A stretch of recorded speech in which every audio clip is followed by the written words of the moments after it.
इस एपिसोड की शुरुआत में हमें देखा जाता है ये बंदा पड़ा हुआ है और टाइगर खड़ा हुआ है और टाइगर इस बंदे से कहने लगता है कि तुम हार गए, लेकिन ये बंदा हंसते हुए कहता है बहुत टाइम बाद मैं एक्साइटेड फील कर रहा हूँ। ये कहते साथ ही अपने सारे तलवार नीचे से ऊपर उठा देता है और इन सबका बचा देता है। मतलब ये अटैक काफी ज्यादा अनएक्सपेक्टेड होने की वजह से सबका फट जाती है। फिर सब कुछ शांत हो जाता है और ये बंदा आसमान से नीचे लैंड करता है और सब लोग बुरी तरीके से घायल होकर लटका हुआ है। लेकिन टाइगर को ज्यादा कुछ नहीं हुआ क्योंकि टाइगर के पास वो स्टोन वाला पावर है ना, लेकिन टाइगर बुरी तरीके से फंस गया है वहाँ पर। अब ये बंदा अपना शॉट को गैदर करते हुए इस बंदी के पास आके इसके अंदर शॉट घुसा देता है और कहने लगता है रूल्स एग्जामिनेशन में रूल्स कोई आके सेट कर देता है और हमें उसके अकॉर्डिंग चलना पड़ता है। अगर किसी ने नहीं चला तो उसे पनिश किया जाता है। मतलब ये बंदा इनडायरेक्टली बोल रहा था जिसके पास पावर होता है वही वहाँ पर सब कुछ होता है और ये सब अटैक करते हुए बोल रहा था। फिर ये बंदा धीरे धीरे ज्यादों के पास आ रहा था ज्यादों को मारने के लिए। ये चीज देख के टाइगर शांत होकर अपना स्टोन कवच अपने शरीर से हटा देता है और यहाँ पर ये बंदा जब जातों को मारने ही वाला होता है तभी पीछे से टाइगर बोलता है जातों। ये सुनते साथ ही ये बंदा रुक जाता है और टाइगर कहने लगता है हमने प्रॉमिस किया था कि हम शाओजोन को बचाएंगे, तो हम ऐसे ही यहाँ पर हार नहीं सकते। ये कहते साथ ही वो उस जगह से हटने लगता है। इससे उसके शरीर में कुछ जगह कट लग गया था। ये सब देख के ये बंदा अपना आइकॉनिक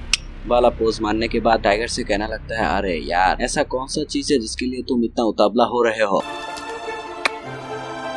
ये सुनते साथ ही टाइगर को शाओजोन का बातें याद आ रहा था। उसे वो वाला सीन याद आ रहा था जब शाओजोन से वो पहली बार मिला था और कहने लगता है मेरा दोस्त शाओजोन वो हमेशा मुझे प्रोटेक्ट करता था, हर एक काम पे मेरा मदद करता था, वो मेरा एक भाई के जैसा था। लेकिन आज वो मेरी वजह से मुसीबत में है। वो मेरा इतना मदद करने के बावजूद भी मैं उसके लिए कुछ भी नहीं कर पाया, लेकिन मैं उसका मदद करते हुए उसका कर्जा चुकाना चाहती हूँ और हमारे बीच में कोई भी क्यों ना आ जाए, अगर वो किंग ऑफ हेवन भी हुआ तो मैं उसके साथ भी लड़ने के लिए रेडी हूँ। ये बोलते साथ ही अपना बुद्धा पावर को एक्टिवेट कर देता है और आसमान में एक बहुत बड़ा बुद्धा का शेर आ गया था और ये चीज देखते हुए ये बंदा भी खुश हो जाता है और कहने लगता है तुम फिर से इस चीज को इंटरेस्टिंग कर रहे हो। हम देखते हैं टाइगर इस वक्त गुस्से में था और अपने बुद्धे पावर का यूज करते हुए वहाँ पर उस बंदे का सारे पावर को एब्सॉर्ब करने लगता है और इस चीज के अंदर ये बंदा भी आ गया था और हम देखते हैं वहाँ पर सारे के सारे पावर एब्सॉर्ब होते हुए सारे शॉट वैनिश हो जाता है। अब सब कुछ शांत हो गया था। फिर हमें इस बंदे को दिखाया जाता है जो कि नीचे पड़ा हुआ था लेकिन हंसते हंसते फिर से उठ जाता है और ऐसा लग रहा था फिर से लड़ाई होगा, लेकिन ये बंदा गिर जाता है। अगले सीन में हमें दिखाया जाता है कोई टाइगर को हील कर रहा था। अब जब टाइगर होश में आने के बाद इस बंदे को देखता है तभी ये टाइगर डर जाता है, लेकिन ये बंदा अपने हीलिंग प्रोसेस को नहीं रोकता। लेकिन यहाँ पर टाइगर डर के मारे अपने जूते इस बंदे के मुंह पे मारता है, लेकिन ये बंदा बहुत ज्यादा शांत होता है और वो जूता लेके टाइगर को पहना देता है और वहाँ से चला जाता है। और वहाँ पर जियातोंग और ये बंदा भी आ गया था और टाइगर को सही सलामत देख के ये दोनों भी खुश हो जाता है और टाइगर बोलता है तो हम पास हो गए। ये बस सुनते साथ ही वो स्पिरिचुअल ब्रश टाइगर के सर पे मारता है और बोलता है हराम खो, तेरा मेंटल पावर अभी तक भी सही तरीके से रिफाइन नहीं हुआ, साले तू तो पागल हो गया था, तेरी वजह से सब लोग मुश्किल में आ गए थे। अब ये चीज सुन के टाइगर कहता है सब लोग कैसा है और जियातोंग कहता है सब लोग ठीक है, कैप्टन मोगुजी सब लोगों को ठीक कर दिया है, सब लोग ठीक है। मतलब इस बंदे का नाम मोगुजी है जो कि डीमन मास्टर का 11 टीम का कैप्टन है। अगले सीन में हमें दिखाया जाता है जीवन म्याओ म्याओ के साथ इस बंदे का तगड़ा फाइट, जहाँ पर ये दोनों एक दूसरे को कड़ी टक्कर दे रहा था और फाइट के बीच में ये बंदा जीवन म्याओ म्याओ को पकड़ लेता है और इसके साथ थोड़ी देर हाथापाई करने के बाद इसे दूर पटक देता है। लेकिन ये बंदी हवा में रहते ही ताली बजा देता है और हम देखते हैं नीचे से उसका बिल्ली आके इस बंदे को खा लेता है। लेकिन हम देखते हैं ये बंदा फिर से इस बंदी के पीछे आ गया था और हम देखते हैं ये बंदा अपने नाइफ की मदद से स्पेस को काट के इस बंदी के पीछे आके अटैक कर देता है, लेकिन ये बंदी बच जाता है और इसे कहने लगता है ये कोई टेलीपोर्टेशन टेक्निक है, लेकिन ये बंदा कहता है नहीं बोल के इस बंदी को घायल कर देता है और नीचे पटक देता है और ये बंदा कहने लगता है ये एक स्पेशल मूवमेंट है और मेरा मैजिकल वेपन से स्पेस को काट के मैं चाहूँ तो किसी भी जगह पर जा सकता हूँ। ये बोलते साथ ही अपनी स्पेस केक की मदद से इस बंदी के अंदर अपना नाइफ घुसाने वाला होता है, लेकिन ये बंदी उसका हाथ पकड़ के इस बंदे को अपना डोमेन में फंसा देता है और इस बंदे से कहने लगता है वेलकम टू माय पैराडाइस। अब ये बंदा कहने लगता है शायद तुम भूल गए, ये बोल के अपना स्पेस केक की मदद से टेलीपोर्ट होने की कोशिश करता है, लेकिन ऐसा होता नहीं। अब ये बंदी कहने लगता है यहाँ पर सब कुछ मैंने बनाया है और यहाँ पर इनसाइड मैं हूँ और आउटसाइड भी मैं ही हूँ, तो तुम वहाँ पर कुछ भी नहीं कर सकते। और मेरा इस चीज को कहते हैं infinite reincarnation hell of cat ghost paradise. बाप रे इतना बड़ा नाम कौन रखता है वे। ये बोलते साथ ही इस बंदे के ऊपर अटैक कर देता है और ये बंदा उस अटैक से बचते हुए अपना भी अटैक कर रहा था, लेकिन इससे ज्यादा कुछ फर्क नहीं पड़ता और ये बंदी कहने लगता है मेरा इस अटैक की वजह से तुम्हारा पूरा सोल डिस्ट्रॉय हो जाएगी और उसके बाद तुम्हारा वो मैजिक वेपन मैं ले लूंगा। अब ये चीज सुनते साथ ही ये बंदा कहने लगता है अच्छा तो तुम्हें ये मैजिक वेपन चाहिए तो मैं तुम्हें ये दे देता हूँ। ये बोल के ही वो मैजिक वेपन उसके और थ्रो कर देता है और वो सीधा जाके जीमेन मियाओ के हाथ में आ गया था। और ये चीज पाके ये बंदी खुश हो जाता है और बोलने लगता है इसे मैं अपने डोमेन के साइड मर्ज करके पूरे स्पेस में कंट्रोल हासिल कर सकता हूँ। लेकिन तभी कुछ हो जाता है और हम देखते हैं एक पोर्टल के जरिए वो बंदा बाहर निकल के अपना नाइफ जीमेन मियाओ के गर्दन में घुसा देता है और इसके साथ ही साथ इस बंदी का खेल खत्म हो जाता है। लेकिन तभी वहाँ पर मेजी का आवाज आता है और बोलता है वेल डन, तुम तो बहुत आसानी से जीमेन मियाओ को हरा दिए। हम देखते हैं पीछे से मेजी बाहर निकलता है और बोलता है जीमेन मियाओ बहुत ही ज्यादा पावरफुल था, लेकिन उसे पता नहीं उसका ओपोनेंट कौन है। और यहाँ पर हमें इस मैजिकल वेपन का नाम भी पता चलता है और इस मैजिकल वेपन का नाम होता है द टेयर ऑफ स्पेस। फिर हम देखते हैं ये बंदा ट्रांसफॉर्म होके इस बंदे में कन्वर्ट हो जाता है। मतलब तुमने कभी सोचा है कि ये बंदा इतना ताकतवर होगा? और मैं तुम लोगों को एक चीज बता दूं, ये वाला फॉर्म है ना इस बंदे का असली फॉर्म होता है, लेकिन ये बंदा ऐसे रहना पसंद करता है। फिर हम देखते हैं वहाँ पर वो दोनों डीमन भी आ गया था और इस बंदे का तारीफ करते हुए कहता है ये बंदा अपना ट्रू पावर को शो नहीं करता है, but mister Yukiko's strength is truly eyes opening. मतलब कि इस बंदे का स्ट्रेंथ कुछ ज्यादा ही अमेजिंग है। अब मेजी कहने लगता है ये सब बातें बंद करो, क्या तुम हमारा मकसद भूल गए? अगले सीन में हमें दिखाया जाता है शाओजोन का अपना बहन अपने बाप के पास लेके आया था और कहने लगता है मैंने शाओजोन को लेके आया और शाओजोन ने मिशन के दौरान जो गलती किया है वो सारे मैंने आपको लेटर के जरिए बता दिया है। हम देखते हैं शाओजोन का बाप शाओजोन से कहने लगता है क्या तुम्हें कुछ बोलना है? शाओजोन कुछ बोलने लगता है लेकिन उसका बाप कहता है तुमने मुझे काफी डिसअपॉइंट किया। लेकिन फिर से शाओजोन उसे बोलने लगता है लेकिन उसका बाप शाओजोन पे एक ग्रेविटी प्रेशर डालता है जिसके चलते शाओजोन घुटने पे आ गया था। अब ये बंदा इस बंदी से कहने लगता है इस मैटर को मैं तुम्हें हैंडल करने के लिए दे रहा हूँ। अब ये बंदी भी मान जाता है लेकिन हम देखते हैं शाओजोन धीरे धीरे अपने पैरों पे खड़ा होने लगता है और उसके बाप से कहने लगता है बाप तुम मानो या ना मान, लेकिन मेरा असली थॉट तुम्हारे पास क्लियर होना चाहिए और मैं इसे बिल्कुल अवॉइड नहीं करूंगा। एक सेकंड, मैं ये बात कुछ समझा नहीं। अच्छा छोड़ो। फिर हमें टाइगर का सीन दिखाया जाता है जो कि दियातों के साथ बात कर रहा था, लेकिन उसके पास ये बंदा आ जाता है और इस बंदे को देख के ये बंदा डर जाता है और बोलने लगता है ये यहाँ पर क्या कर रहा है? अब ये बंदा कहने लगता है कुछ भी नहीं, अरे चिंता मत करो, पिछली बार तुमने जैसे उसे पीटा था ये बंदा लाइन पे आ गया है। ये बस सुनते हैं ये बंदा जब इस बंदे को देखता है ये बंदा डर के मारे पीछे मुड़ जाता है। हम देखते हैं एग्जाम में पास होने वाले सभी लोग वहाँ पर आ गया था और सब लोग एम्पीरियल सिटी में जाने के लिए एक्साइटेड है और टाइगर कहने लगता है फाइनली हम शाओजोन को बचा पाएंगे। और यहाँ पर हमें पता चलता है एग्जामिनेशन का दूसरा प्रोसेस सिटी में एग्जीक्यूट होगा और हम देखते हैं वहाँ पर जीमेन मियाओ के साथ वो बंदा एक बैलगाड़ी लेके आ जाता है और यहाँ पर जीमेन मियाओ मरा नहीं, मतलब मेजी कुछ तो झोल कर रहा है और हम देखते हैं इन सभी को जीमेन मियाओ का वो बिल्ली मुंह में डाल देता है और ये दोनों बात करते हुए आगे बढ़ने लगता है। और ये वाला सीन के साथ टाइगर क्रेन का सीजन 1 खत्म हो जाता है और सच बता तो मुझे नहीं लगता कि आगे जाके मैं कोई भी डोंगा एक्सप्लेन कर पाऊंगा क्योंकि मैं पढ़ाई की वजह से दूसरी जगह हॉस्टल में रह रहा हूँ और तुम लोगों को पता है हॉस्टल में अलग अलग तरीके का लोग एक साथ लेते हैं तो वहाँ पर मैं वीडियो तो नहीं बना सकता ना, इसीलिए शायद इस चैनल को गुड बाय करने का वक्त आ गया है। इस चैनल को क्रिएट करने के बाद मैंने सोचा था कि हर एक बढ़िया से बढ़िया डोंगा एक्सप्लेन करूंगा, लेकिन सिचुएशन के सामने सबको हार मानना पड़ता है। लेकिन अंत में मेरा 136 सब्सक्राइबर को थैंक यू कहना चाहती हूँ मुझे सब्सक्राइब करने के लिए। Thank you so much.